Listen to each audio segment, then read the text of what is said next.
Hello dear students, welcome to Jayash Mantra. I am Jitesh. आज हम लोग इस इरिगेशन इंजीनियरिंग के सेट 8 में हमारा जो और 10 क्वेश्चन बचा हुआ है 2019 का, हम लोग उन क्वेश्चंस को डिस्कशन करेंगे। तो चलिए, मैं बिना टाइम को इधर उधर लिए हुए हम लोग सीधे क्वेश्चन को डिस्कशन करते हैं। क्वेश्चन आपके स्क्रीन पे, gravity dams can be constructed with. हम लोग जो ग्रेविटी डैम्स को बनाते हैं किन किन चीजों की मदद से बनाते हैं।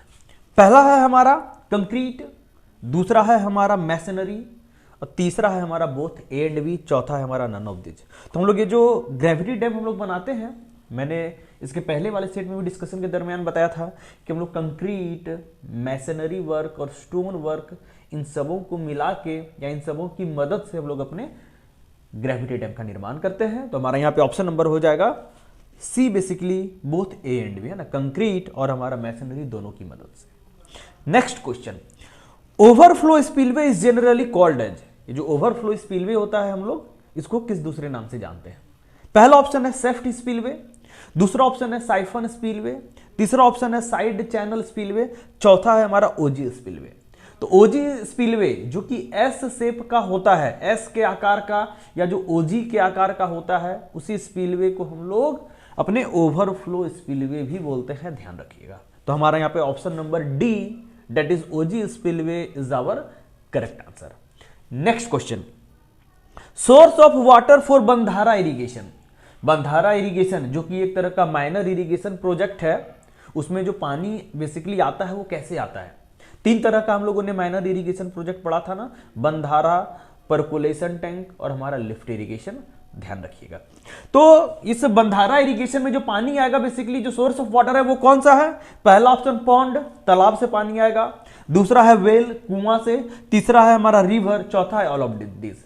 तो कॉमन सेंस है ना, मैंने पढ़ने के दरमियान भी बताया था कि नदी जो हमारी बह रही होती है, जो छोटी छोटी नदियां होती हैं, हम लोग उसी के बीच में हम लोग अपना बंधारा बनाते हैं। वियर का ये एक तरह का सिंपल फॉर्म होता है जिससे कि हम लोग नदी के बीच में बनाते हैं, ताकि नदी के अपस्ट्रीम साइड में पानी का लेवल ऊपर उठेगा और उस पानी को हम लोग चैनलाइज करके अपने कैनाल में भेजते हैं सिंचाई के पर्पज से। तो हमेशा याद रखिएगा, बंधारा में जो सोर्स ऑफ इरिगेशन है, जो पानी आएगा वो नदी से आएगा। कुआं और पौंड से तो पानी लाने का सवाल ही नहीं है, वहां पे पानी फ्लो कहां होता है? बहती हुई नदी के या बहता हुए पानी के सोर्स के बीच में हम लोग बंधारा को बनाते हैं। तो पौंड और वेल, ये जो कुआं है, कभी संभव ही नहीं है। हमारा यहां पे option number C, river is our correct answer. Next question, percolation tank is used for. हम लोग जो परकोलेशन टैंक बनाते हैं, बनाने के पीछे हमारे क्या उद्देश्य है? पहला ऑप्शन है रिचार्जिंग ग्राउंड वाटर स्टोरेज, जो हमारा जो ग्राउंड वाटर स्टोरेज है हम लोग उसको रिचार्ज करने के लिए। दूसरा ड्रेनेज पर्पस के लिए। C number both A and B, और चौथा नंबर है नन ऑफ दिस। तो हम लोगों ने बताया था ना कि परकोलेशन टैंक हम लोग बनाने से क्या था, पानी को बेसिकली हम लोग जमीन के नीचे, धरती के नीचे भेज रहे थे, जिससे कि हमारा जो ग्राउंड वाटर टेबल है, जो ग्राउंड वाटर है, वो रिचार्ज हो जाए और उस पानी को हम लोग इस परकोलेशन टैंक के डाउनस्ट्रीम साइड में हम लोग बहुत सारे कुओं को बना के उस पानी को निकालते थे। क्योंकि अंडरग्राउंड वाटर अगर हमारा रिचार्ज हो रहा है तो पानी का लेवल बढ़ जाएगा, तो जिसके कारण हम लोग जो कुआं बना रहे हैं डाउनस्ट्रीम साइड में, उसमें पानी का लेवल बढ़ जाएगा और हम लोग आसानी से उस पानी को निकाल के हम लोग सिंचाई के उद्देश्य के लिए हम लोग उसको उपयोग करेंगे। ये हमारा पर्पस था। तो यानी ग्राउंड वाटर को रिचार्ज करने के लिए, यानी हमारा option number A is our correct answer. Next question, which of the following is not a part of diversion head work. Diversion head work का बहुत सारा पार्ट हम लोगों ने पढ़ा था, तो यहां पे 4 ऑप्शन दिया हुआ है, देखते हैं कि कौन सा डाइवर्जन हेडवर्क का पार्ट नहीं है हमारा। पहला ऑप्शन है अंडर स्लुइस, दूसरा ऑप्शन है लीव्स, तीसरा ऑप्शन है फिश लैडर, चौथा ऑप्शन है डिवाइड वॉल। तो आप लोगों में से जिसने भी डाइवर्जन हेडवर्क पढ़ा होगा, आपको अच्छे से ध्यान होगा कि under sluice, fish ladder, divide wall, ये हमारा डाइवर्जन हेडवर्क का पार्ट है। और जबकि लीव्स ये डाइवर्जन हेडवर्क में नहीं आता है। लीव्स बेसिकली हम लोग जो खेतों में जो पानी सप्लाई करते थे, जो आरी बनाते हैं हम लोग, उसको हम लोग बोलते हैं लीव्स। जो अलग अलग तरह के हम लोगों ने जो इरिगेशन के जो मेथड्स को देखा था, flood, border, free flooding, furrow irrigation इत्यादि, वहां पे हम लोगों ने लिव्स को पढ़ा था ना। आरी बेसिकली हम लोग जो खेतों में बनाते हैं वो एक तरह का लिव्स होता है। तो डाइवर्जन हेडवर्क में उसकी तो कोई आवश्यकता ही नहीं है ना, तो इसलिए हमारा ये जो लिव्स होता है ये डाइवर्जन हेडवर्क का पार्ट नहीं होता है। Option number B is our correct answer. Next question आपके स्क्रीन पे, which of the following structure carries the canal over the natural drain. तो निम्नलिखित में से कौन सा ऐसा स्ट्रक्चर है जो कि नेचुरल ड्रेन के ऊपर से कैनाल को पास करा देता है ना। हमारा क्रॉस ड्रेनेज वर्क का कैनाल में ये क्वेश्चन है। पहला है सुपर पासेज, दूसरा है हमारा कैनाल साइफन, तीसरा है हमारा लेवल क्रॉसिंग, चौथा है एक्विडक्ट। तो मैंने बताया था कि जब भी हमारा कैनाल नेचुरल ड्रेन से या नदी से ऊपर बहेगा, यानी कैनाल हमारा नदी के ऊपर से बह के निकलेगा, तो हम लोग उसको एक्विडक्ट की मदद से या एक्विडक्ट का स्ट्रक्चर बना के हम लोग कैनाल को पास कराते हैं। Option number D is our correct answer. मैंने पहले की सेट्स में भी इस क्वेश्चन को मैंने डिस्कशन किया है। Next question, in a barrage the maximum पॉन्डिंग of water is achieve by. Barrage के केस में हम लोग जो पानी का जो जमाव करेंगे, पानी का जो पॉन्डिंग करेंगे, हम लोग किसकी मदद से सबसे ज्यादा करते हैं?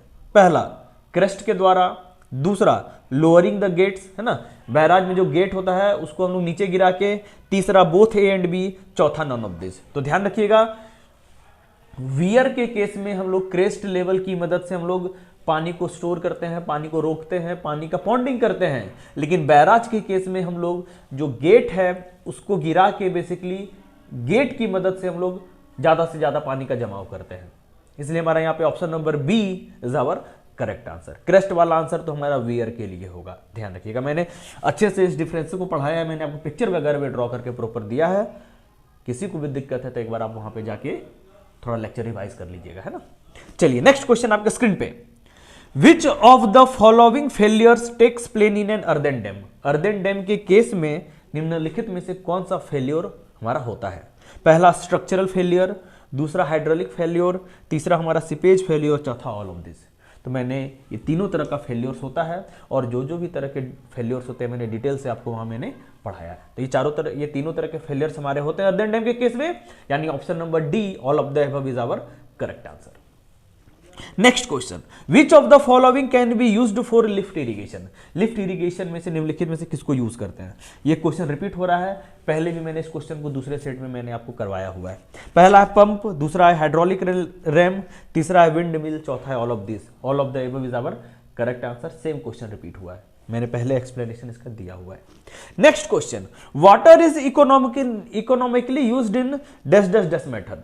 निम्नलिखित में से किस मेथड में पानी को हम लोग एक इकोनॉमिकल तरीके से हम लोग यूज करते हैं, मतलब किफायती तरीके से। इकोनॉमिकल यूज मतलब किफायती तरीके से, है ना। पहला ऑप्शन है फरो इरिगेशन, दूसरा ऑप्शन है सरफेस इरिगेशन, तीसरा ऑप्शन है ड्रिप इरिगेशन, चौथा ऑप्शन है फ्री फ्लडिंग। तो फ्री फ्लडिंग में तो सबसे ज्यादा पानी हमारा बर्बाद होता है, ये तो कभी होगा ही नहीं। इसमें किफायती नहीं, सबसे महंगाई के तरीके से सबसे ज्यादा पानी का लॉस फ्री फ्लडिंग में होता है। और हमारा फरो इरिगेशन तो जानते हैं ना, बाग बगीचा और जो बागवानी वगैरह के लिए जो फलों की हम लोग खेती करते हैं, आम का पेड़, कटहल का पेड़ वगैरह लगाते हैं, वहाँ पे फरो इरिगेशन होता है।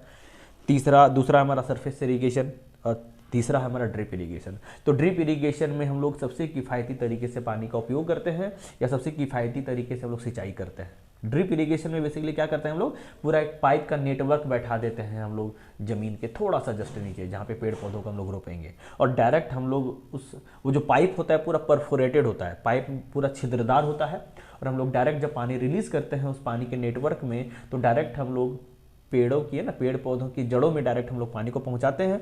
इवापोरेशन के द्वारा या नीचे परकुलेशन के द्वारा पानी का ज़्यादा लॉस वहाँ पे हमारा नहीं हो पाता है। बाकी जो और भी तीनों तरह का यहाँ पे इरिगेशन दिया हुआ है उनका बहुत ज़्यादा लॉस हो जाता है ना, इवापो ट्रांसपिरेशन के कारण। तो इसलिए जो सबसे किफ़ायती तरीके से पानी होता है हमारा, वो ड्रिप इरिगेशन में होता है। That is our option number C is our correct answer. ध्यान रखिएगा। इस प्रकार से हमारा ये सेशन यहाँ पे खत्म होता है। मैं उम्मीद करता हूँ कि ये सेशन आपके लिए फ्रूटफुल साबित हुआ होगा ना, आप लोगों को जरूर कुछ ना कुछ इससे आपको सीखने मिला हुआ होगा। तो चलिए अब हम लोग नेक्स्ट वीडियो लेक्चर में अपने और भी क्वेश्चंस के साथ मिलेंगे। Thank you.